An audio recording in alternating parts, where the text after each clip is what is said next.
Hey Bat fans, Luke here, actually ready to bat chat about the current issue of Batman, and that's issue number 52. If you notice, I didn't do issue number 51, and for a couple reasons, but the primary reason was, issue 50 was still fresh in my mind, and I didn't want to kind of go forward, kind of giving a review of Batman number 51, for a couple reasons. Number one, again, that wound was still kind of fresh, and for reasons why you think I'm talking about the wound, go ahead and take a look at my issue number 50 reflection video I did. Uh, and at that point, I think DC, well, they totally didn't burn the bridge between me, a reader, customer, loyal Batman fan, and DC, the company. There was a pretty significant damage on that bridge, which, to be perfectly honest, DC kind of needs to mend a little bit, and that will probably take some time. So going forward, that's always going to be in my back of mind a little bit. Uh, so in order, with that pretty much being said, that's why I kind of substituted the video last time I did. Instead, I did Batman Second Chances. Because I want to, when I do videos, I try to make sure I have a fun time doing it. And while I might critique certain things, I try to pull some sort of positive out of it. So I really wanted to have somewhat of a positive video, especially coming out at 50.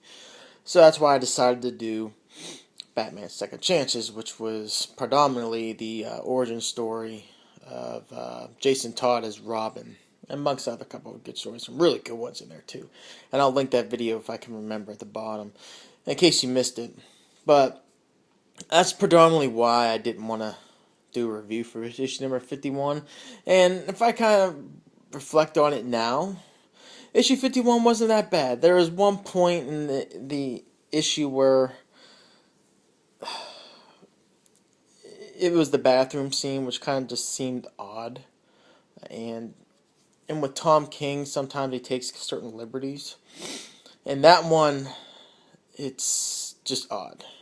A lot of things, Bruce Wayne being able to do that and kind of keeping that hidden from everyone else raises a whole bunch of questions, amongst other things. But for the most part, 51 was good. And basically, it carries over to issue number 52. So basically, what happened, not Catman. Jesus.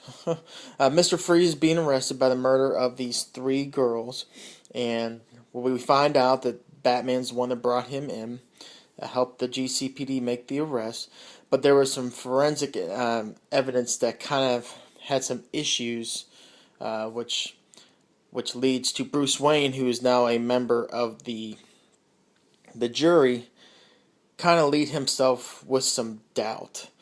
And as the jury is kind of deliberating whether or not to find Mr. Freeze guilty of the murder of these three girls, Bruce Wayne's the one person that obviously said, no, I don't think he's guilty.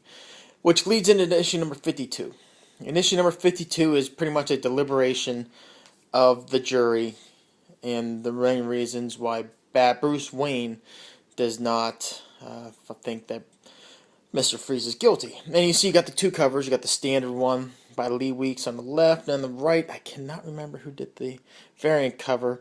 To be perfectly honest, while I like the variant, I'm going to kind of give Lee Weeks the nod on this one, even though I still just love what DC's doing with their variant covers, the way it's just kind of designed.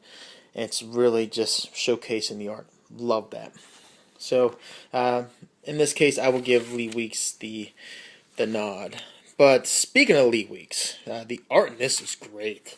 And Elizabeth Breitweiser, who, if you would remember her, with most recently Kill or Be Killed, and then she did The Fade Out with Ed Brubaker and Sean Phillips. I can't remember if she was on Fatale as well. Don't know for sure, but she's an awesome colorist. Yeah, so you have Breitweiser doing color, Leaks doing the pencils, and I think inks as well, if I can be wrong. Of course, it's the one time I didn't check. I just want to make sure that Lee Weeks is doing the inks on this, because where did they put the title page? Well, either way, now I'm just fumbling around. Okay, yeah. Lee Week's art, so yeah, we'll go ahead and assume that he's doing the inks. His art is great. I'm trying to find a person that I kind of compare it to. Um, a lot like Mitch Gerard's, a little bit, if that makes sense, in certain cases. But he goes into a little bit more. If I had to kind of describe him and his art, I would describe it as Mitch Gerard's meets Jock and who else would I put? Someone who doesn't really rely too much on the polish. I will just leave it those two. And I think it looks very good. I love it. I love the shadow. This reminds me of bringing issue number 50.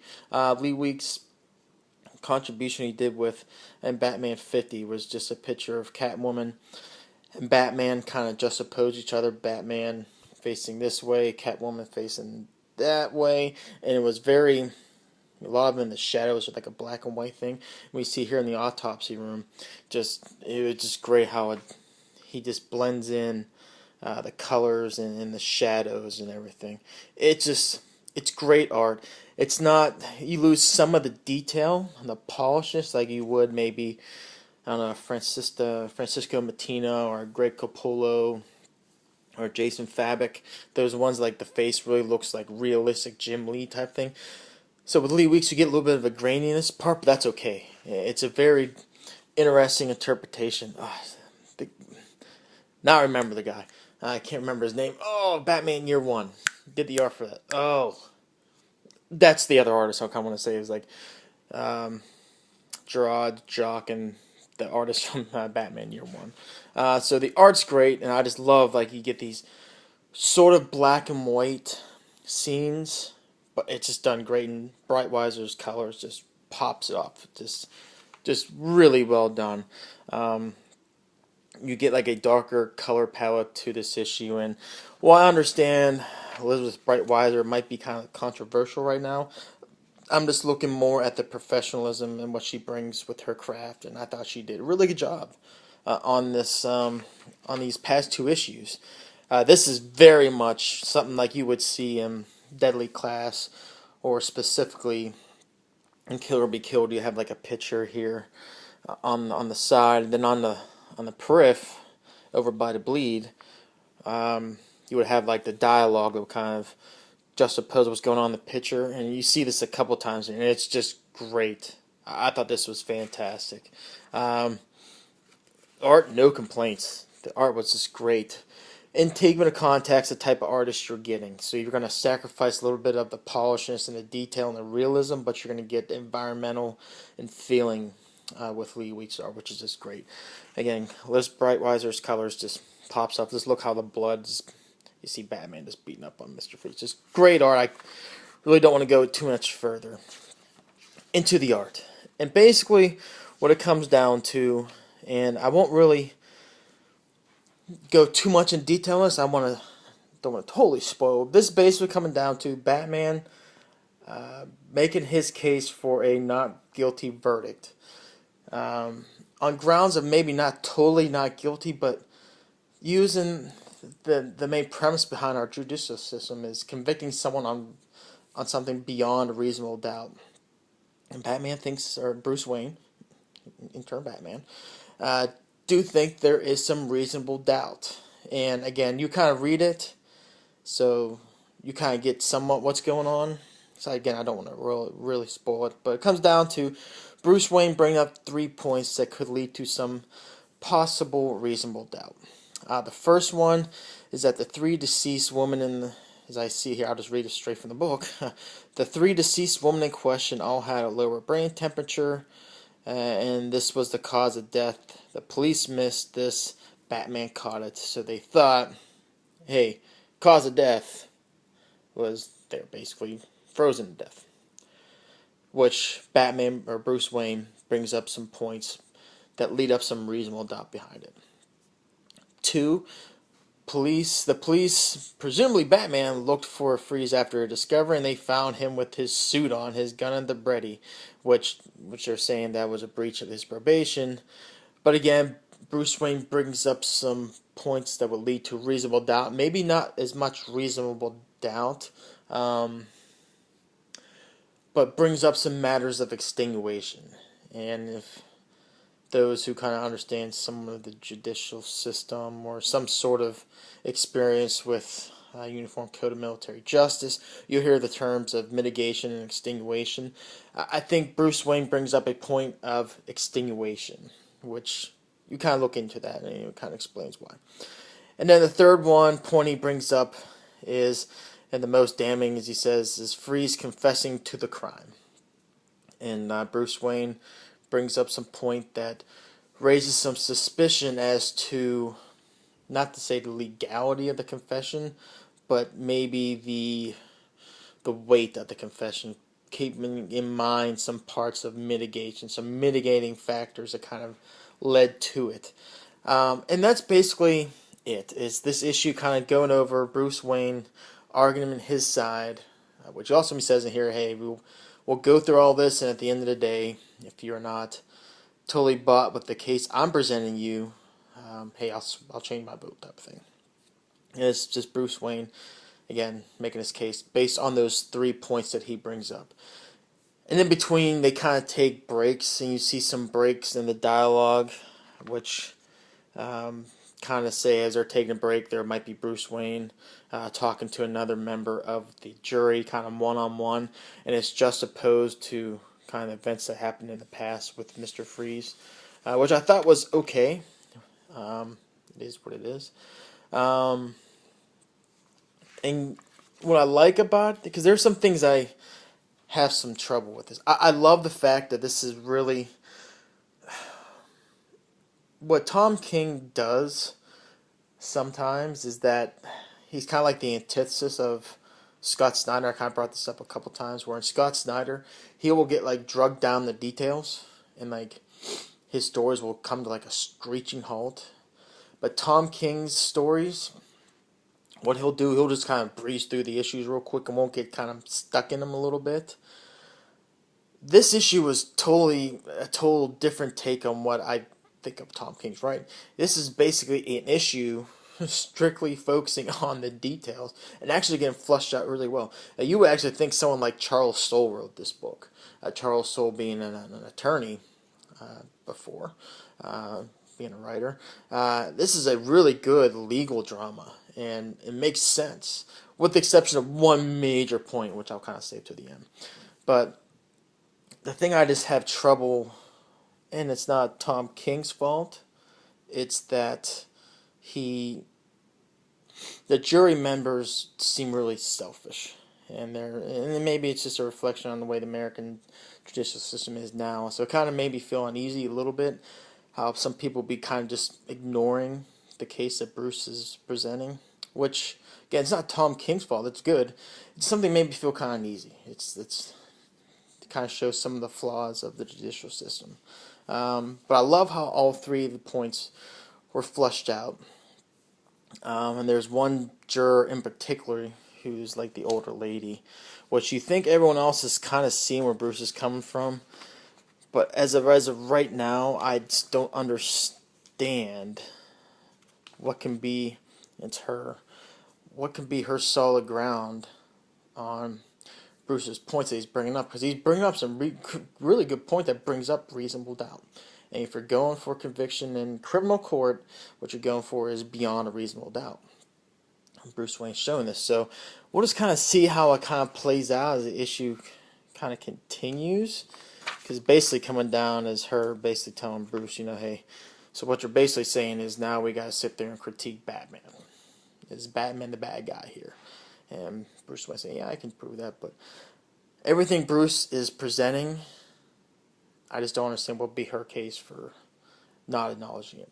But the biggest problem I have with this issue, and it's just a storyline in particular, and as if this bulk of this storyline is going to be so grounded into how the judicial system works and its points, and it's showing, it's bringing it up. There's a huge flaw with this story, and I, for one, and I'm okay with overlooking points I mean, it's a comic book, so I know what we have to do is kind of go beyond our comfort zone a little bit, let our writers have some sort of leeway into certain things, as long as as the core characteristics of the character remain intact. And so I think you can take some liberties as long as the story's good. At the end of the day, all I care about is the story good. And if you're taking liberties or certain things, is it worth it? In that case, continuity can be sacrificed from time to time. But this one brings in a double whammy. In this storyline, which I'm just having trouble kind of wrapping my head around. So, if you're going to be a jury member, you can't show any impartiality. You can't be impartial to the guilt or innocence of Mr. Freeze going into this case. The problem I have is that twofold. Bruce Wayne, not even Batman, just Bruce Wayne on its own, because now Mr. Freeze is in this, and now Batman's being involved in this case. Bruce Wayne has shown some impartiality here, big time, in continuity. And he can't be a continuity stickler, but these are ones that are pretty significant. The first one maybe not as significant, but we've seen in the first Batman annual in the New 52, Wayne Enterprises actually endorsing Mr. Freeze's work at some point. I know kind of went south, but right there, with Wayne Enterprises has a tie with Mr. Freeze. Wayne should not be incorporated in this case at all. It's a conflict of interest, and that's kind of really keeping it very simple.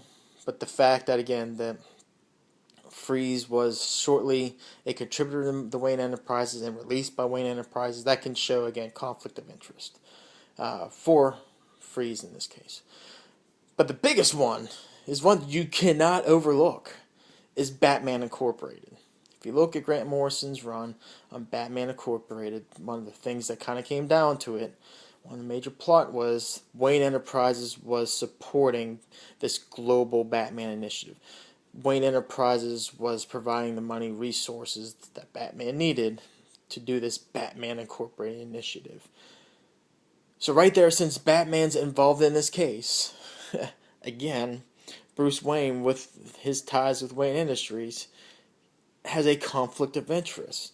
So right there, and I know a lot of people have been saying it, that Wayne shouldn't be part of this jury, and I understand kind of why. He just gets him a chance to kind of get away from the events from Catwoman a little bit and just close his little thing. But if this book is really, really well grounded into the judicial system and the process and some details here, but one of the big things, that's what I'm having trouble getting past, is that Bruce Wayne, by all accounts, should have been totally removed from the deliberation as a juror. It's just too much conflict of interest. And I think a very simple person with just a modest amount of Batman reading experience and modern continuity can kind of see that. So I think that was a big kind of Heisman stiff arm to continuity to allow a plot device come in to kind of help tell the story, which I have trouble with that. So we'll see. But I do like what Bruce is doing. I mean, this is someone, again, kind of own up the fact that, hey, I think I might have, Batman not being perfect, made a mistake here. And obviously this now leads into, as you read the book, there's someone else kind of in play in this. So, yeah. But overall, I thought this was fun. This was a fun read. It just, that one part with the jury, with Bruce Wayne being on it, is one that I'm having trouble kind of really wrap my mind around. In the last scene, issue 51, with him in the bathroom. And then there's one point in here where he just totally snaps. Like I know he's getting frustrated, but he kind of kept a cold demeanor. But then he gets to this one point, it's right here. He just snaps. I think, which point was he arguing? I think this might have been the second point. He just snapped. Like he just had straight bipolar reaction and just totally snapped on the members of the jury. So that one felt a little out of place. But overall, this is good. I give it a 3.5 out of 5. And it's positive. Step right direction. And we'll see. So anyway, hit me up in the comments below what you thought of this issue. If you read it, we'll bat chat and go from there. So, yeah, until next video, which I don't know what it is, but it'll be something. Take care.